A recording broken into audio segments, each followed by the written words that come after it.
रूस यूक्रेन में चल रही जंग में अब एक ऐसे शख्स की एंट्री हुई है जिसे चलती फिरती मौत माना जाता है। जी हाँ, ये शख्स दुनिया के सबसे खतरनाक स्नाइपर्स में से एक है। माना जाता है कि इसकी राइफल से निकली गोली का निशाना कभी चूकता नहीं है और दुश्मन के सीने को बिना चीरे रुकती नहीं है। इसी वजह से इसे दुनिया का सबसे खूंखार स्नाइपर माना जाता है। जी हाँ, इस स्नाइपर का निकनेम वाली है। इसका असली नाम दुनिया में किसी को नहीं पता है। रिपोर्ट्स के मुताबिक वाली नाम उन्हें अफगानों ने दिया था। अरबी में इसका मतलब रक्षक होता है। उनका असली नाम किसी को नहीं पता। यूक्रेन के राष्ट्रपति वोलोदिमीर ज़ेलेंस्की की गुहार पर वाली यूक्रेन की तरफ से रूस के खिलाफ लड़ने के लिए आए हैं। ऐसा माना जाता है कि वाली एक दिन में 40 लोगों को मार सकता है और दावा किया जा रहा है कि अभी तक वो यूक्रेन में रूस के 6 सैनिकों को मार चुका है। आपको बता दें कि वाली की खास बात ये है कि वो हर चीज का रिकॉर्ड रखते हैं। वाली अपने यूक्रेन की जर्नी को भी रिकॉर्ड कर रहे हैं।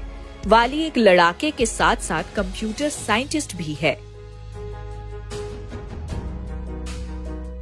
यहाँ पर आपको ये बताना बेहद ही जरूरी है कि वाली दुनिया में यूं ही सबसे खतरनाक स्नाइपर नहीं कहलाते, बल्कि उन्होंने अपनी जिंदगी में ऐसे ऐसे कारनामे कर दिखाए हैं जिसे कोई सोच भी नहीं सकता।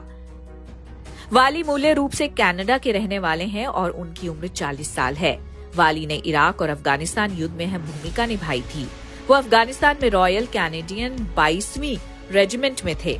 2009 से 2011 के बीच उन्होंने अफगानिस्तान के कंधार में लड़ाई लड़ी थी। वाली के नाम 3.5 किलोमीटर की दूरी पर मोसुल में ISIS के लड़ाके को मारने का भी रिकॉर्ड दर्ज है। रिपोर्ट्स के मुताबिक वाली ने अपनी राइफल से अफगानिस्तान, कंधार और हेलमंद प्रांत में दर्जन भर दुश्मनों को भून दिया था। वाली के अलावा दुनिया में अभी तक इतनी लंबी दूरी से हत्या करने का रिकॉर्ड कोई भी नहीं बना पाया है।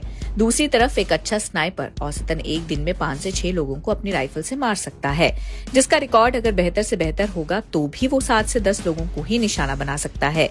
लेकिन वाली इस मामले में काफी आगे है। आपको बता दें कि वाली ने यूक्रेन युद्ध में शामिल होने से पहले कनाडा के एक मीडिया हाउस को इंटरव्यू भी दिया, जिसमें उन्होंने कहा कि मुझे लोगों की मदद करनी है। उन पर सिर्फ इसलिए बमबारी की जा रही है क्योंकि वो रूस का हिस्सा ना बनने की बजाय खुद को यूरोप का हिस्सा मानना चाहते हैं। एक हफ्ते पहले मैं अपने सामान की प्रोग्रामिंग कर रहा था। अब मैं असली लोगों को मारने के लिए वेयरहाउस में एंटी टैंक मिसाइल ले रहा हूँ। अभी यही मेरी हकीकत है।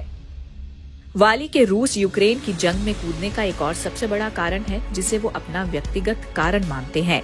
CBC न्यूज के मुताबिक वाली यूक्रेन में 5 साल से रह रहे हैं और उनकी पत्नी यूक्रेन की है, जिनसे उन्हें एक बेटी भी है। उनके यूक्रेन के लड़ने की भी ये एक खास वजह है। अब बात आती है यूक्रेन को रूस के खिलाफ शहरी इलाकों में जंग में स्नाइपर्स की जरूरत क्यों पड़ रही है। तो इसका जवाब है कि सैन्य जानकार मानते हैं कि किसी शहर का भौतिक और मानवीय भूभाग रक्षक यानी बचाव करने वाले को फायदा पहुंच सकता है। सैन्य जानकार ये भी मानते हैं कि शार्प शूटर से एक ताकतवर विरोधी की शहर इलाके में टेक्नोलॉजी में श्रेष्ठता को भी कम किया जा सकता है। एक्सपर्ट्स कहते हैं कि रणनीतिक जगहों पर शार्प शूटर रूस की थल सेना का सफाया कर सकते हैं, जो शहर में घुसने और उन पर कब्जा करने की कोशिश में है। सैन्य जानकारों का कहना है कि रूसी सैनिकों पर अचानक हमला करने के लिए यूक्रेन अपनी जमीन का इस्तेमाल कर सकता है। इसी के चलते यूक्रेन की सेना को आज के जमाने की राइफल्स की जरूरत पड़ेगी, क्योंकि अभी तक उसके लड़ाके पुरानी होती जा रही राइफलों पर ही निर्भर है। रिपोर्ट्स के मुताबिक यूक्रेन अपने सहयोगियों से ज्यादा ताकतवर बैरेट 50 की कैलिबर राइफलों की मांग कर रहा है, जिससे वो दुश्मनों से बेहतर तरीके से निपट पाए।